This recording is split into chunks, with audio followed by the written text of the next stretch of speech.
Thank you for joining the Asheville Rise Stronger Together podcast. This is your host, Jessica Knupp with the Asheville Area Chamber of Commerce.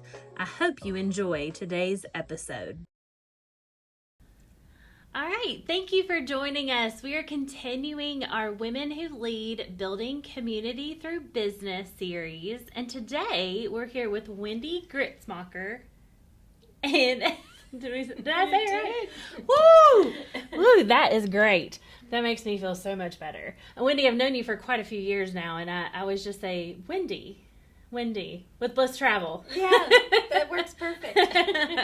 I love it. Well, we're so delighted that you're here, and every time I see you, I feel like I should just go on vacation, and I feel like that's what everybody feels like when they see you, right? Yeah, I hope so. I hope I bring feelings of good things coming to someone's day. Yes, I mean, it's excitement for travel is kind of in the air. I mean, it is for me, thinking about summer vacations and stuff like that, but you kind of do all the things, right? Yeah, so I am a full-service travel agency, so we specialize in travel abroad, international, domestic.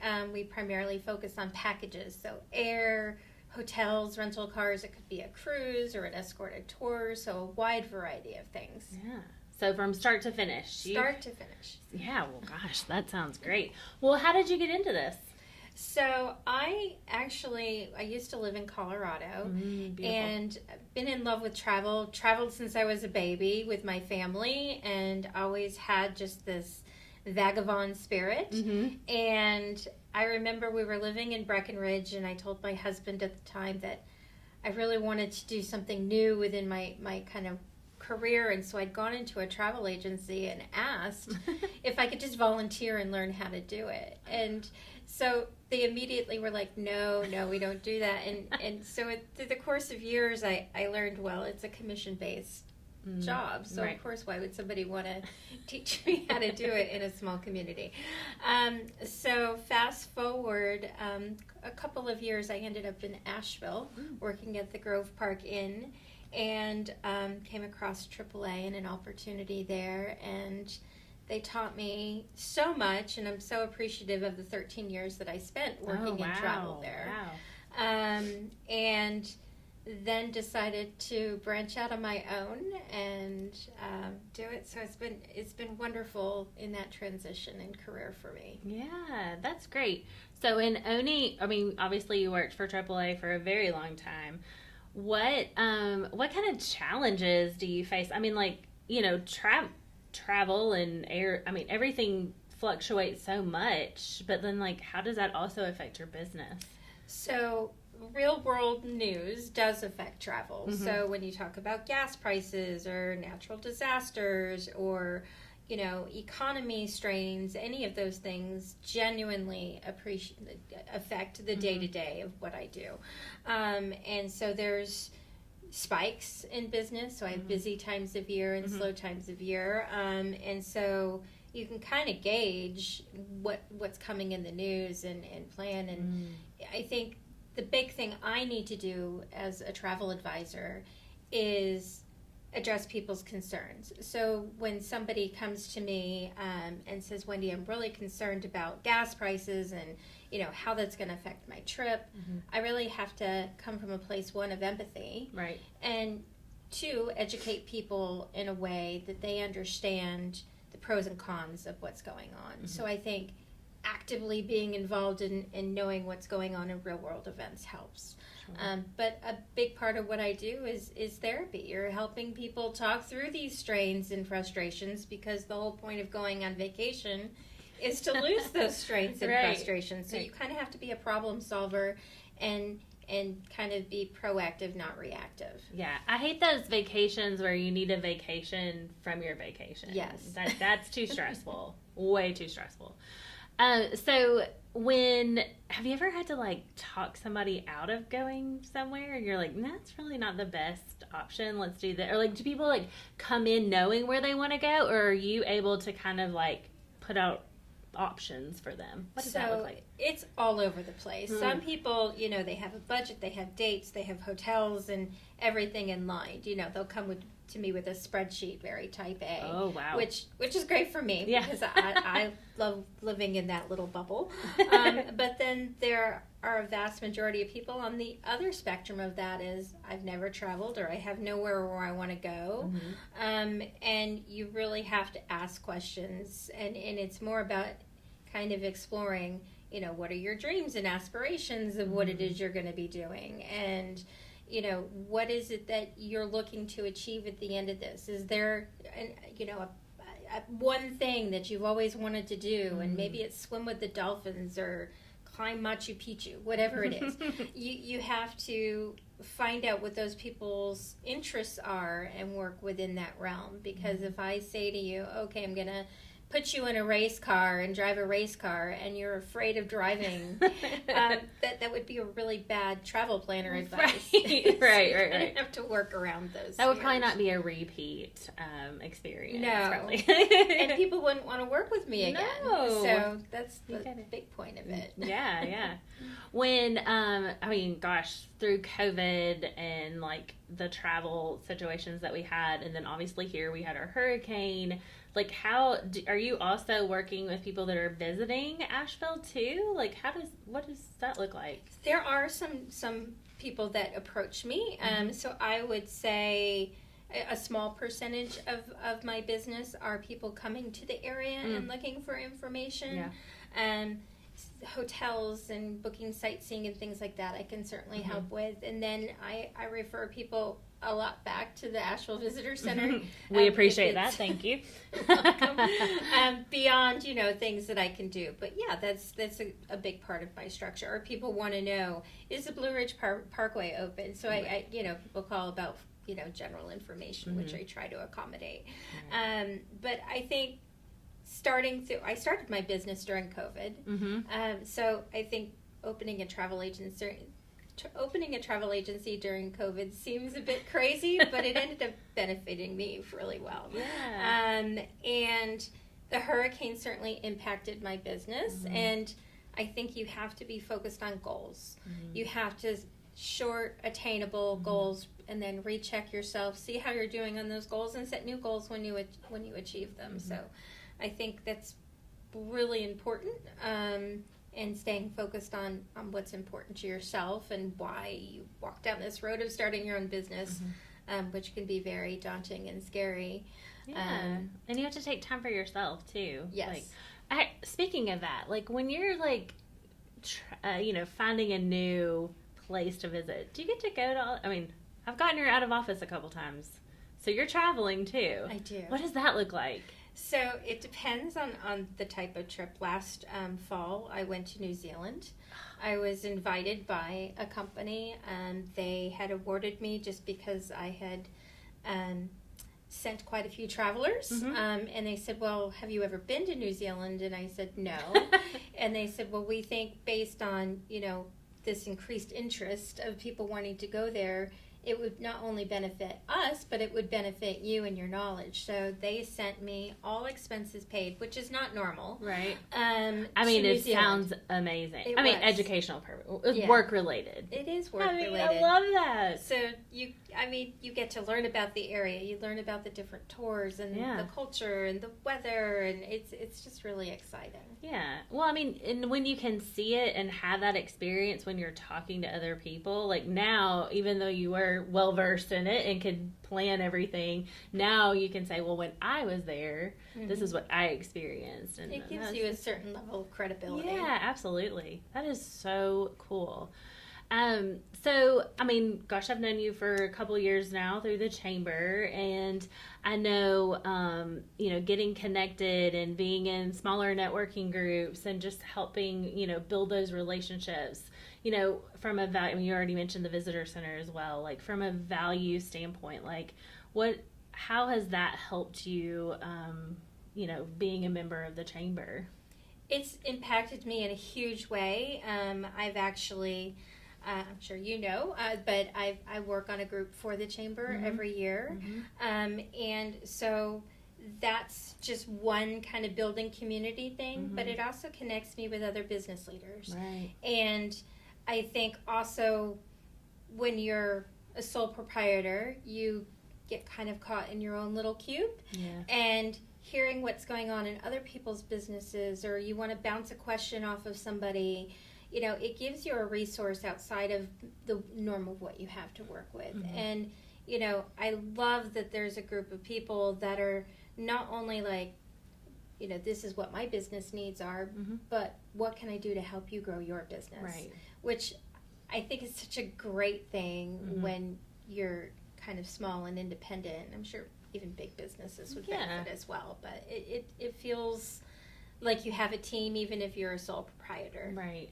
Well, and I think we have talked about this. It has come up in almost every one of our podcasts, but just our community and how, you know, we really do support each other, even if you're in the same industry, but that's just how we are in Western North Carolina. You know, we just really want our businesses to thrive, and we've been through all of these, you know, situations.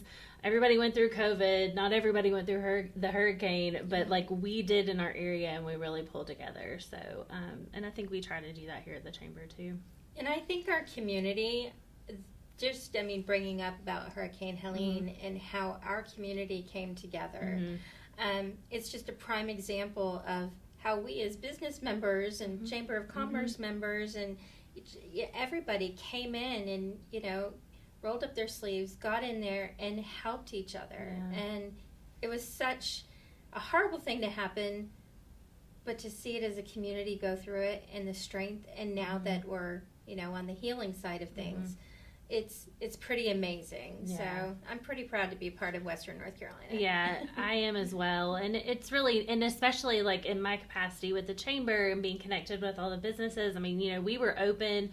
We had the top floor here at the Chamber where we were letting people use, you know, Wi-Fi and office if they needed to, you know, just to keep those things going. DJ Molly Party like did a whole like DJ session up there. I was like, what? It was really cool. So with the travel, with Bliss Travel, what is one of the like craziest adventures that you've sent somebody on? I just really want to know. And now you're challenging me. So craziest. So he was a local writer. He would take one of his grandchildren on a trip every year. And he was writing a book about his adventures with his grandson. Oh, and, well, all of his grandchildren. And his grandson really wanted to go to the Galapagos Islands. And it wasn't a cookie cutter trip that he wanted to do. So he wanted a small boat company, no more than like 8 people. And he wanted his grandson to be fully immersed into it. So Wow. I found this perfect company that was exactly what they wanted. But the journey in that was pretty wild, just because, you know, it was just so outside of the box of what you would think people would want to take their grandchildren on. And you know, it was just the 2 of them that went. So it was pretty wild. And I have, I mean, probably more stories than that as well. Yeah. But that one touches me a little bit. I know, that's so sweet. And then to be able to look back, and you're part of that memory too, Yes. you know? I mean, and I'm sure like connecting back with people after they travel, like, do you see a lot of repeat clients to come? I mean, I would say making those relationships really, So I would say the bulk of my business is either repeat or referrals. I've gotten to that point after doing this for several years now, and so I think that's where I've been able to grow and develop my business. And it's been a big priority of mine is to focus on positive customer experiences and following up and making sure that if I'm missing the mark on something, that I'm growing from that too, because nobody's perfect. Right. But so overall, I think that it's just been a huge priority of mine. So do you also work with, like, are you working directly with the hotels, and like how did, like, that whole getting the quotes and... It depends on what it is. Oh, everything is different. Everything is different. So each adventure is an adventure. It is. Right? It really is. So sometimes it's packaged through a vendor that I use, and other times it's direct with the hotels. Okay. So it's all over. Okay. How do you see, like, the future, like, and I know we can't see the future, but like, what do you envision for like travel, your business? Like, what do you see in the next like 5 or 6 years that, or are you hoping to see, to move on?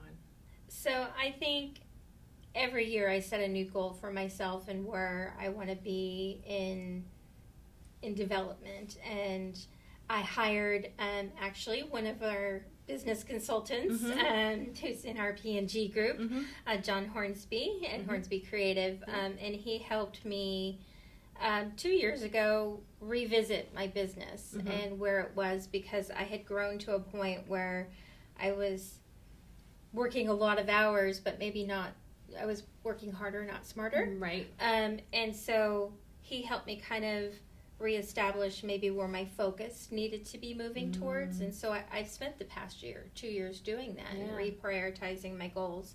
And so now I'm getting to the point of the next level of that. And so I think my focus going forward is looking at defined luxury travel and how that looks in the customer. And luxury doesn't have to be 5-star and a 6-figure spending, but higher scale, bringing in a higher level of clients. So I think that's where I'm going to pivot and see where that goes, and establishing some small attainable goals from that, and just constantly focusing on growth and development. Yeah, so smart. Is there anything that you would like to share with us today? Like any additional like tips, or I don't know, anything top of mind? So I think one thing is coming into this as a female, and going into business for yourself, which could be very scary, and you do encounter people who aren't necessarily as supportive initially, and they're like, why would you want to do that? Right.